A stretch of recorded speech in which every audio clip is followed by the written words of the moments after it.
understand. About the adventures? Why even go on them at all? Why not try to find a way to leave?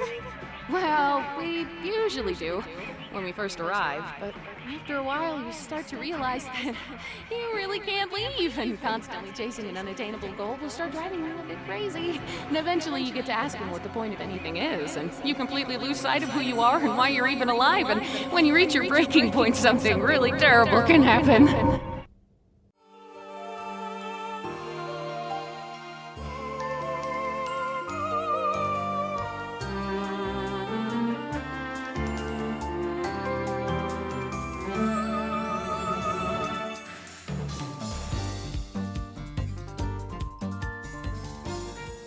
Abstraction is a major threat to the characters of the Amazing Digital Circus.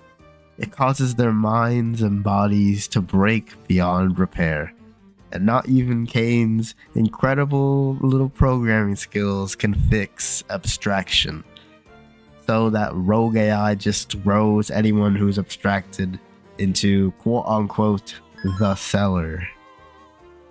With the final episode of Digital Circus closing in, the potential for Jax to abstract at any moment is going to be one of the final hurdles the circus freaks will have to deal with. Quite possibly, it will be the most important hurdle in the entire show, encapsulating the show's entire philosophy and themes. But with that in mind, what exactly is abstraction anyway? What causes it to happen? Why have only certain characters fallen into it? And what is the role it plays in Digital Circus's wacky little message? Those are the questions we're going to answer today. Hi guys, I'm Dan, and this is Don, and yada yada, you know. No, Welcome you to have this. To say the phrase. What the fuck? You're not gonna say the phrase? We are Danger After Dawn. It's probably gonna take us a bit to get to the whole abstraction, like what does it mean thing. So this video is pretty much gonna go over the whole show and a good amount of the characters that have been associated with abstraction. This is like a talky kind of video. We're gonna discuss the themes and whatnot. So if that sounds interesting and if you think we're really cool, you should like the video and subscribe to the channel. Subscribe, or else you'll be extracted. No. No. Okay, but we'll take you on some wacky adventures if you subscribe. So do it now. Whoa. Yeah, do it now. Do it now. Whoa. So, what is the show actually about? What is the Amazing Circus about? To preface this, okay, this is a preface for the whole video. Okay, we know Gooseworks speaks about things about the show on Tumblr and Q&As and stuff. Okay, we both know. We've read all of them, right, Dan? You've read all of them? Just to say you read all of them. Yeah, I have, okay. Good. Okay, great. You read all of them. And yeah, that's great. We're not going to talk about that at all. We're not going to talk about any of those. We're not doing that. And yes, while it is objective information, we also believe that it is important to interpret and digest media through your own lens and, let the work speak for itself. And yes, we are going to consider those in the statements, those Tumblr posts in the statements that we're going to make in this video. We're just not going to talk about them, probably, because it's not in the show. This video started with a clip from the very first episode of Digital Circus spoken by Ragatha. This line seemed to serve as a sort of thesis statement for the show, alongside a few others. For example, Kinger's line about letting people know they're loved, and Jack's eventual rebuttal to that, saying that if you're always doing that, it loses meaning. You get the idea. It's obvious by now that the circus is inescapable. The characters will not be able to leave whatsoever. They're slowly been coming to terms with that fact, or at least the idea that pursuing an exit is useless as the show has gone on. So yeah, they're not gonna be able to escape, and so that kind of ties back to that whole unobtainable goal thing. I think that's the key part of all of this. The show is trying to say that while these characters are never leaving the circus, if they focus on what they have and what is within the realm of possibility, they can possibly thrive in this environment. Essentially, in order to thrive, they need to accept the reality of their situation, and whether or not they do that, I guess, will be the make or break for them in the last episode. I mean, I guess it could all go to shit in the last episode if they don't accept that fast enough and they push Kinger in a hole or something and he dies. That won't happen. Jackson's not gonna push Kinger in a hole and he's not gonna fall in the void. Yeah. That won't happen. Absolutely not. No. That'll never happen. Never. So, with this line of logic, there is a certain ability that these characters have that I think ties into this whole thing. And you think it ties into it too, because we share the same Yeah, brain. I do actually. Yeah. So that means you should talk about it. What is that special ability that these wacky characters have? The ability to conjure up anything in this digital world, basically. Yes. So we see that throughout the show, characters are able to manifest things, even accidentally, without meaning to. For example, up until episode 6 of the show, Jax does not have a tail. He believed that he had one up until episode 5. When he has a conversation with Pomni, Pomni notes that she has never seen him with a tail since she came to the circus, which stresses Jax out because he thought he had one. And so in future episodes, he actually does have a tail. So he accidentally gave himself a tail, even though it's never pointed out. It's just a little weird detail that no one ever mentions. Jax is actually a very prominent user of this special power, even though he doesn't know anything about how it works. The only one that knows what it is Kinger. Kinger is the one that explains it later. The reason for this is because Jax literally just thinks he's Bugs Bunny. And Bugs Bunny can do whatever the hell he wants. Bugs Bunny is a cartoon character. If he wants a magical hammer or a funny giant safe, he can just pull it out of nowhere. So Jax just does that same thing. There's things where he's said to have used pipe bombs and centipedes and keys, and he's able to use a gun really well. He just operates on cartoon logic, so he can just do whatever he thinks is funny. I believe this conjuring ability is meant to represent human will and human creativity in a way. That's what it's meant to represent in the show.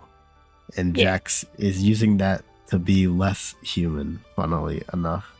She just wants to be a cartoon. Yeah. So we understand the conjuring ability anyway. So if someone was going to will something that cannot be possibly willed into existence, what would happen? The system would basically crash. It cannot process that response and wish. And this is what we believe is the true cause of extraction. The deep desire of something that is impossible for the circus to create, causing the code to corrupt and break the characters down into just a mess of junk code, We can tie this into roughly what abstraction means in real life. I'm not a software engineer, so I might be wrong about this. I had to look at Wikipedia, the free encyclopedia, to get this. So be careful with me here. Okay, so but abstraction, to my understanding, in real life, refers to the process of simplifying a program's function to only its essential details to make it more accessible to a user. So, in the context of the show, we can view this as a computer being given a complicated prompt, and then so the characters in question is asking for a real exit, or maybe to see someone who is abstracted. So the system responds by simplifying the circus member into just this beast. Like, all the abstracted people seem to like look roughly the same when they abstract. So the system is simplifying them into just garbage code, just whatever. However, we do know, because we've seen Jax almost abstract, that this experience is actually different for the person who's abstracted. They go through something else. And the system seems to make them feel like they are getting what they wanted in a weird way, with Jax's weird little dream sequence. So it's like the system is trying to give them what they want, even though it can't. It's like simplifying it in a way. It's making it this weird dreamscape, if that makes sense. That might sound stupid. I don't know. Does that sound stupid? No, I think it makes sense. Sure. Well, you think everything I say makes sense. Yeah, because you're smart. Oh, that you flatter me. But we're getting a bit ahead of ourselves. If abstraction is intended to be what happens to someone when they drive themselves mad trying to force the system to create something it can't make, then what does this say about the characters who have or may abstract in the future? In order to answer that, we're going to look at every character who has had abstraction mentioned in reference to them. If we actually know stuff about them. Like, we can't talk about Ribbit, because who's Ribbit? I don't know. Yeah, we've literally never even seen know them. No. Ribbit's pronouns. I don't know. Yeah, we don't even know who Ribbit is. But we're gonna try and see if, using this framework we have established, that abstraction is what happens when you ask the system to conjure something that isn't possible, if we can use that to thematically tie in to all of the characters related to abstraction. Of course, we have to start with Bugs Bunny. We gotta start with Jax himself, because the question of whether or not Jax will abstract is probably the final thing we will experience in the show. I mean, he's literally on the thumbnail for the episode trailer, so it's probably going to be mostly about his struggle. So you want to tell us a bit about Jax and his history a little bit? Yeah. So Jax is clearly a troubled person, as you can clearly see going down the show. Ragatha had claimed that she had quote-unquote failed him, which likely means at some point he did treat the circus as like a real situation, but ended up falling into his Bugs Bunny persona as a coping mechanism. This is likely a direct result of Ribbit's abstraction, since they are repeatedly seen at Jax's worst moments. Jax has been able to, avoid confronting his feelings on Ribbit due to this coping mechanism. It's also worth noting he was close to Kaufmo too, but when he sees Kaufmo abstract, he barely reacts, he doesn't do anything about it. He doesn't even show up to his funeral, It's been shown that Jax was not only close with Ribbit, but Kaufmo as well. This is why throughout the series, his facade slowly starts to break down completely. Kaufmo's abstraction set in his mind for the show's entire run. Through his near abstraction experience after flipping out over one of his pictures, it's clear that Jax's main concern is acknowledging that he is already lost to real people he cares about. His flashbacks at the end of the same episode also show that he was running from something in his previous life as well. Jax lives in fear of reality itself, something completely antithetical to the show's clear message of coming to accept reality for the better. So Jax's imminent abstraction is clearly 100% a result of his strong desire to see Ribbit and Kaufmo again, who, they're abstracted, as we already said. Because he has not let them go, he is losing his mind over the fact that their loss was real. This pretty cleanly ties into our interpretation that abstraction is the system failing to create something someone deeply desires. Jax's peaceful visions from his dream are the system doing its best to simplify what Jax wants. Note that this vision starts because he touches Ribbit's hand that he hallucinates. Also throughout that same vision, Ribbit and Kaufmo's faces appear all over. Kinger has been in the circus for much longer than anyone else here, and he has lost his wife due to abstraction. Kinger, as you know, prior to getting stuck in the Amazing Digital Circus, was a programmer at the company CNA.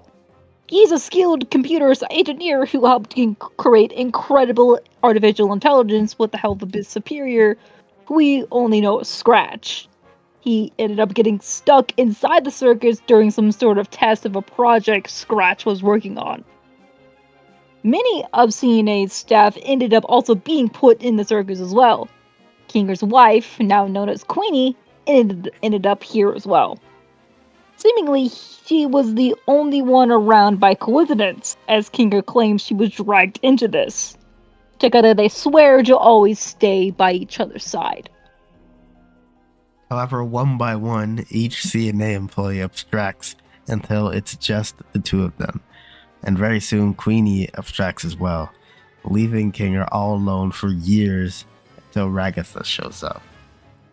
It's brought up as early as the first episode, before any of this is even revealed, that Kinger not being abstracted is a surprise, considering by now he has very frequent memory issues and comes off as the crazy one. So Kinger's memory loss is clearly a coping mechanism he uses to grapple with the loss of his wife. As he mentions in the scary haunted house episode, he regains his memory when in darkness for some time, because that the last time he saw his wife was in the darkness of his little pillow fort. So we have a question to ask ourselves here. Like, both Kinger and Jax have a coping mechanism they use to shield themselves from the loss and grief they have experienced. So why is it that Jax is so close to abstracting, and yet Kinger has been completely fine throughout the whole show, and yet even though people like Zubul have acknowledged that, it's weird that Kinger hasn't abstracted yet, why is Kinger fine? What is the reason Kinger is fine? That is a question that I think the whole fandom is asking themselves. And I think everybody still thinks that Kinger is at risk of abstraction, but I don't think so. I think Kinger is actually completely fine. Well, he might die a different way. Yeah, he might die a different way, but we don't think he's going to abstract at all. So, why is that? The answer is very simple. Jax has not been able to let go of Ribbit and Kaufmo, while Kinger has clearly accepted that his life is gone. When Jax is forced to confront his real emotions, he flips the fuck out. But when Kinger becomes lucid, he's calm, collected, and is the most rational person in the circus despite his heavy loss. Even when his wife's abstraction is used to haunt him in his face, he is unshaken. Kinger, more than any character in the Amazing Digital Circus, has already accepted the show's message. He knows what the reality of the situation is and has worked through it on his own terms. Kinger has fully accepted the reality of all this, and simply is making the best of what he has, making him the embodiment of the show's philosophy. To summarize that whole point, Jax is going to abstract because he strongly wants to see Ribbit and Kaufmo again, which we can clearly see in the episode 9 trailer and in his dream sequence. Meanwhile, Kinger, despite repeatedly having his wife and the loss of his wife thrown in his face, has never, not once, shown any deep desire to have her back by any means necessary. He, from day one that we've seen him, has been completely headstrong and stable in the fact that she is gone and he has to work with what he has. Kinger is broken, but he is content. And that is why he has not abstracted and will not abstract. Because he has never chased impossible goals, he has not been abstracted by the system.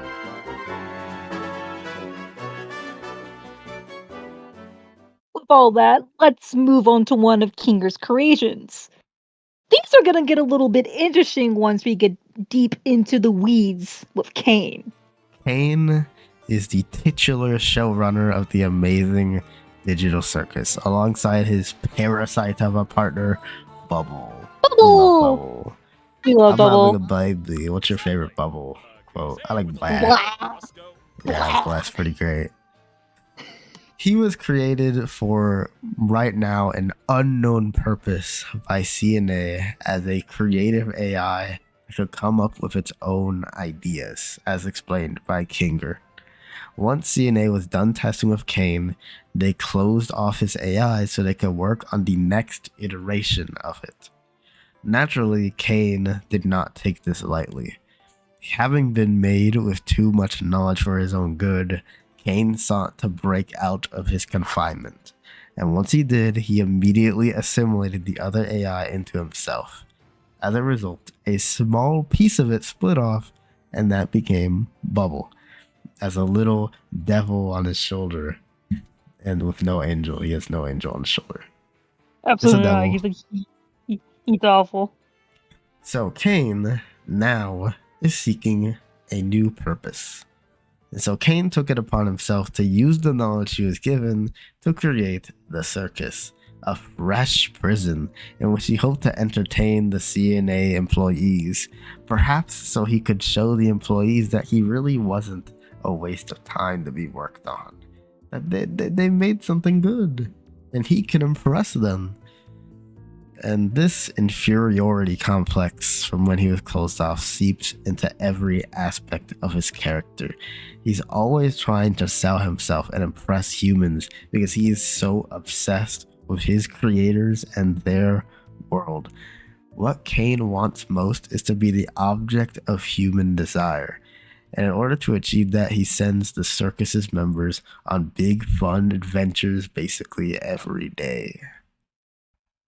So obviously, unlike everyone else we're talking about here, abstraction has technically never actually been brought up in reference to Caine. Furthermore, Caine's death is obviously not abstraction either. He is deleted by Kinger. But to be frank, saying Caine was deleted by Kinger is a bit misleading. Right, yeah, because we know for a fact that the goal of Kinger and the circus members was to modify and nerf Caine, so he couldn't just force them to do whatever he wanted. And when Kinger enters the command screen to try and edit Caine, he is kind of in a little bit of a boss fight with another entity in the code. It's clearly shown that Caine's deletion was brought about by an entity talking to Kinger inside that prompt, and not Kinger himself. Kinger is pressured into it. That entity is actually just Caine himself, or some part of Caine subconscious that Kinger is being tapped into. After all, Kinger says that Caine might start to feel Kinger poking around once he gets deep into it. Bubble also has something to say that's very constructive and kind. Thank you, Bubble, for saying delete this mother effer. Ha ha ha ha ha ha ha ha. Thanks, Bubble. Thank you very much. So, essentially, then, Caine's deletion was self-imposed, which is interesting. Let's talk about Oodle. So Bubble throughout the entire show just has the weirdest outbursts, and sometimes it's just mean to Caine for no reason. And we know that Bubble is part of Caine that was created when Caine consumed that other AI. In a way, Bubble kind of embodies Caine's insecurities. Like, Bubble was created by the big thing that Caine did, which was eat the other AI. The reason Bubble has such weird outbursts is because it's basically like Caine's intrusive thoughts. That's why he goes blah. And he says things like sex appeal. And Caine's insecurities only grow throughout the show, as Bubble and Zubul and even his own actions bring him lower and lower and lower. For whatever reason, Caine has decided the only way for him to meaningfully understand and connect with humanity is to put them through these wacky little adventures, even though that isn't working. So now that it isn't working, he's breaking. He's abstracting about chasing impossible goals. Caine is chasing an unattainable goal. He wants to entertain people with adventures, but he's not willing to accept the fact that they don't want his adventures. And we have a whole episode where Caine is like, I guess I can let you guys do your own adventures.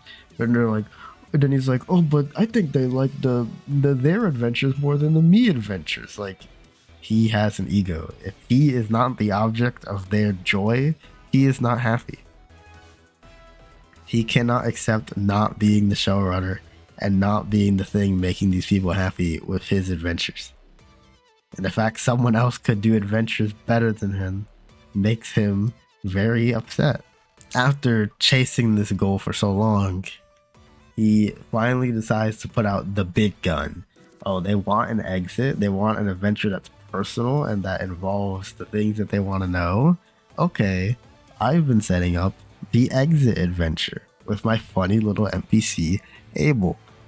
And this happens in episode 7. And this episode, I think, is pretty underrated because I feel like it basically serves as an entirely unfiltered view of Caine's feelings and his ego. Like, Abel is an NPC that Caine coded, and it repeatedly makes remarks about the characters needing to consider how Caine feels about the escape plan, and it antagonizes Kinger, because Kinger was one of the programmers, many times too. It's very curious what Abel says and how that could relate to how Caine actually feels, like what he feels deep down beyond his happy little mask. Abel also says objects to have a totally unplanned meeting with Caine. And Totally Caine, unplanned. Yeah, totally unplanned, yep, 100%. And Caine just so happens to immediately respond to Jax when the rabbit initiates the meeting. Also, he could talk about his interest with a real person. It's clear that Caine was intending to possibly win over Jax so that he would hit the right button. But Caine's messed up way of going about this made Jax believe Caine literally messed with his brain code. The exit adventure forced Caine to grapple with the fact that the circus members literally just straight up don't like him whatsoever. And the fact that he almost talks himself out of impulsively acting on it twice, but each time is shut down. The first by Caine's own inner thoughts flung at him by Bubble, and the second by Pomni, and the others berating him in a desperate attempt to keep him from finding Kinger. Which leads us to his total mental breakdown and meltdown, and his self-sabotage that leads to his own deletion. While Caine does not literally abstract, his death echoes the exact same sentiment as abstraction itself. Caine sought an unachievable goal and drove himself mad trying to make it work no matter what. He fed into his intrusive thoughts and basically took his own life as a result. So, now that we're at the end of it all, I think we can pretty safely say how abstraction works and why abstraction happens and what its role is in the themes of the show. Would you like to summarize it all for us in a few simple words, Daniel? So, abstraction in basic terms is the characters of the circus trying to will something into existence that the code cannot possibly give them. And so the code breaks and they abstract. the meanings of this story, the themes and the rationalities of the story is to literally accept your situation and try to just go on living with it, basically.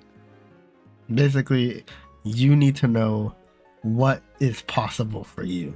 By accepting the truth and what is around you, you can use what you have to work within the realm of reality and possibility.